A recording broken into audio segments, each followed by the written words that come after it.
नाशिकमधील भोंदू अशोक खरात यांच्या कारनाम्याने राज्य हादरले आहे.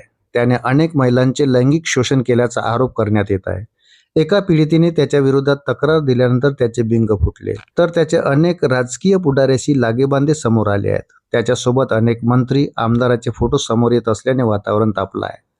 दरम्यान त्याच्या लैंगिक शोषणाचे 58 व्हिडिओ हाती लागले होते, पण हा आकडा आता वाढला आहे. त्यामुळे या प्रकरणाचे जाळे दूरपर्यंत असल्याचे समोर येत आहे. नाशिकचा भोंदू अशोक खरात याने महिलांचे लैंगिक शोषण केल्याचा आरोप आहे. या लैंगिक शोषणाचे 58 नाही तर 100 पेक्षा अधिक व्हिडिओ असल्याची धक्कादायक बाब समोर आली आहे. नाशिकात सुरू असलेल्या SITच्या बैठकीतील पोलीस सूत्रांनी ही माहिती दिली आहे. खरातची झाडझडती सुरू असून त्यातून अनेक धक्कादायक बाबी समोर येत आहेत. काल नाशिकमध्ये अजून काही पीडितांनी त्याच्या विरोधात तक्रार दिल्याचे समजते.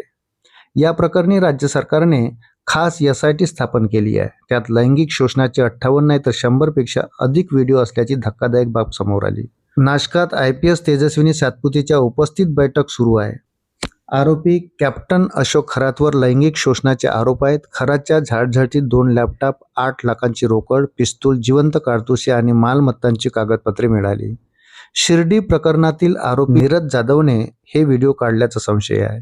SITच्या पथकात नाशिक शहर आणि ग्रामीण पोलीस दलातील 12 वरिष्ठ अधिकाऱ्यांचा समावेश आहे. कॅप्टन खरात प्रकरणात दाखल 3 गुन्ह्यांचा वेगाने तपास सुरू आहे. व्हिडिओतून तांत्रिक विधीच्या नावाखाली महिलांचे लैंगिक शोषण करत असल्याचं समोर आलं आहे. या प्रकरणात अजून पीडिता समोर येण्याची शक्यता वर्तवली जात आहे. अशाच नवनवीन अपडेटसाठी व्हिडिओला लाईक आणि चॅनलला सबस्क्राईब जरूर करा. धन्यवाद.